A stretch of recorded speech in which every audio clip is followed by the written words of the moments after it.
मांडतो भोगल्यासारखा, दुःख का मांडतो भोगल्यासारखा. सापडे साचले कल्पनेचे किती, सापडे साचले कल्पनेचे किती.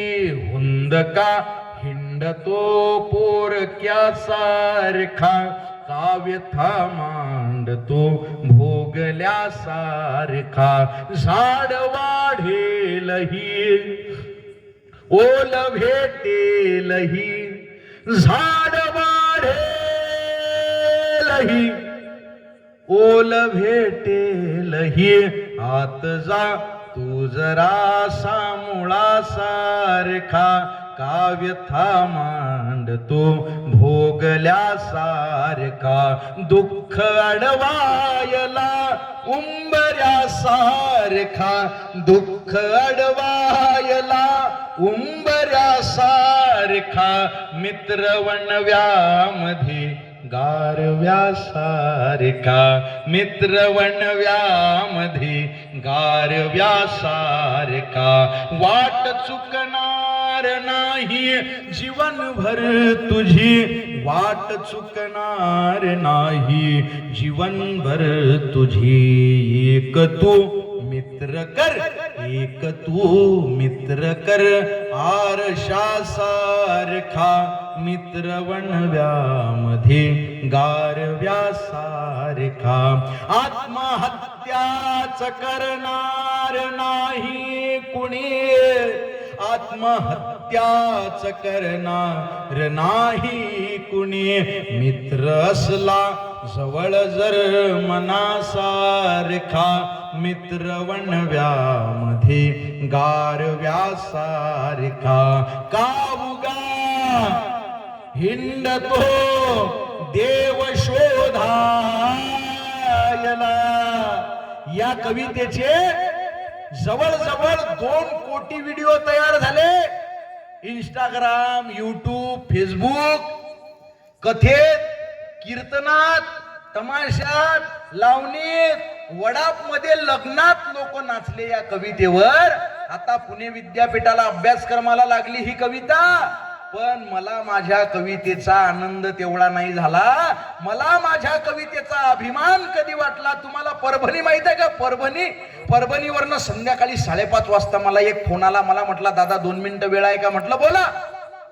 आवाज अस्वस्थ होता त्याचा, काही नाही म्हणे. 15-20 दिवस झाले म्हणे मित्राचा मेसेज कॉल नव्हता. अचानक दुपारी 2:15 वाजता मोबाईलवर मेसेज पडला म्हणे काही चुका झाल्या असतील तर माफ करून टाक म्हणे गड्या, आज आपल्या मैत्रीचा शेवटचा दिवस. माझ्या डोक्यात ट्यूब पेटली म्हणे. मी गाडी काढली, त्याच्या घरी गेलो. हॉलमध्ये त्याचे आई वडील बसलेले होते. मी तिथं थांबलो नाही म्हणे, डायरेक्ट बेडरूम मध्ये गेलो. तर पंख्याला त्यानं दोर बांधलेला होता, पायाखाली स्टूल घेतलेला होता. कार्यक्रमाची तयारी झालेली होती. मी त्याचे पाय धरले म्हणे, त्याला खाली उतरवलं, त्याच्या गळ्यातला फाशीचा दोर सोडला. आणि तुम्हाला का फोन केला म्हणे दादा, त्यानं हाताची मूठ बांधलेली होती, आम्ही उघडली. त्याच्यात एक चिठ्ठी लिहिलेली होती आणि त्या चिठ्ठीवर 4 ओळी लिहिलेल्या होत्या. का उगा हिंडतो देव शोधायला, मित्र आहे जवळ मंदिरासारखा, मित्र वणव्यामध्ये गारव्यासारखा.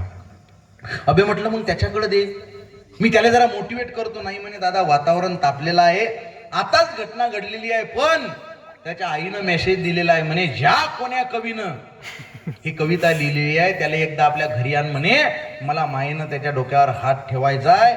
जगातला सगळ्यात मोठा पुरस्कार आपल्या कवितेला मिळाला. यापेक्षा कोणता मोठा पुरस्कार मला कवितेचा माझ्या वाटत नाहीये.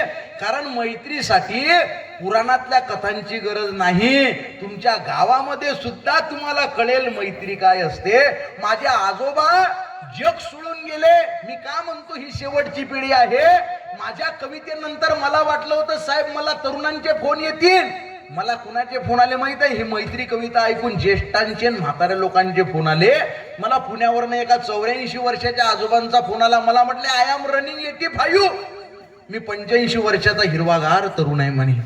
म्हटलं मग माझे मित्र आहेत म्हणे 81, 78, 77. म्हटलं मग आम्ही गेट टुगेदर घेतो म्हणे प्रत्येक महिन्याच्या पहिल्या बुधवारी. म्हटलं मग काही नाही म्हणे बाबू, आमच्यातल्या कोणाची तरी विकेट पडलेली असते त्याला आम्ही श्रद्धांजली देण्याचा कार्यक्रम घेतो आणि त्या श्रद्धांजलीला कोणता श्लोक म्हणत नाही म्हणे गळ्या, तुझी ही मैत्रीची कविता आम्ही श्रद्धांजली म्हणून वापरतो, यापेक्षा कवितेचा माझ्या कोणता मोठा पुरस्कार नाही. कोरोनाच्या काळात एकमेकाले हात लावत नव्हते हो लोक. अशा काळात मित्रांच्या आई वडिलांना पाठीवर घेऊन हॉस्पिटलमध्ये ऍडमिट करणारे मित्र या समाजात होते. म्हणून हा कोरोनाचा काळ आपण यशस्वीरित्या पार करू शकलो. गौतम बुद्ध म्हणतात, जात धर्म पंथ पक्ष लिंग वर्ण भेद सीमा प्रांताच्या पलीकडे जगातलं सर्वश्रेष्ठ रक्ताच्या पलीकडचं नातं कोणतं असते, ते म्हणजे मैत्रीचं असते.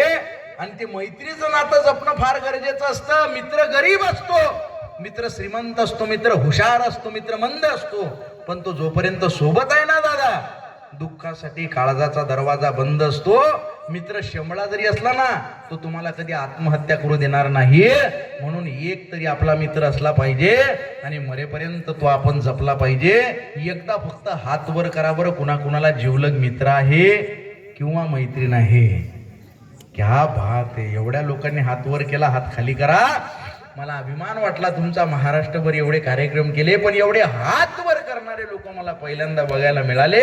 असं नाही हे तुम्हाला माहिती आहे. पण तरी काही काही लोकांना हात वर केला नाही, याचा अर्थ तुम्हाला मित्र जवळचा नाही. मग तुम्ही एक काम करा, घरी गेले की एकदा किचन मध्ये जा, एका कपात पाणी घ्या आणि उडी मारा त्याच्या. मैत्री नाही तर या जगात काही नाही. एक छोटासा मला मेसेज आला दादा, एवढा व्हायरल केला महाराष्ट्रानं तो कि घर में आग लग गई, सब जल गया, सब रिश्तेदार आए, चाहने वाले आए, चर्चा करके चले गए, पूछताछ करके चले गए. बस एक दोस्त आया जिसने पूछा अबे क्या क्या बचा है, अबे क्या क्या बचा है. मैंने कहा अबे सब कुछ जल गया, बस मैं बचा हूं, बाकी बचा ही क्या है. तो उसने गले लगा कर कहा अबे पगले फिर जला ही क्या है.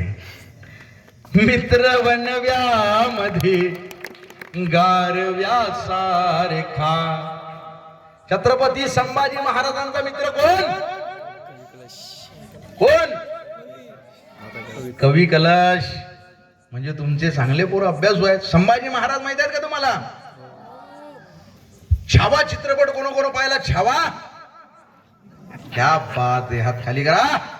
मग छावा पिक्चर पाहून आपल्याला संभाजी महाराज कळले का, आणि त्याच्या आधी कळलेले नव्हते का. हा, 350 वर्ष झाले छत्रपती संभाजी महाराज आमचा राजा आमच्या काळजावर अधिराज्य गाजवत आहे. डोळ्याची पापणी लवायच्या आधी एका पायावर घोडा उभा करणारे राजे कोण. छत्रपती संभाजी महाराज. स्वराज्यासाठी ज्यांनी बलिदान दिलं त्यांचं नाव काय. छत्रपती संभाजी महाराज. बुधभूषणम शतशतक नायिका भेद नक शिखा या ग्रंथ लिहिणारे राजे कोण.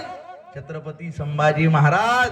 आषाढीची वारी करणारे वारकरी Chhatrapati Sambhaji Maharaj. Bullet proof jacket शोधून काढणारे छत्रपती संभाजी महाराज. उसळत्या लाटांवर पुलाची बांधणी करणारे छत्रपती संभाजी महाराज. 141 लढाया केल्या, एकही लढाई हारले नाही. महिलांचा आदर करणे, सर्व धर्म समानता मानणारे 17 भाषांचे जाणकार राजे कोण. छत्रपती संभाजी महाराज. मग आमचे राजे आम्हाला पिक्चरनं सांगायची गरज आहे का. जुलुमशाहीचा होता एक काळ, रयतेचा छळ माजलेला, तोडण्यात नाळ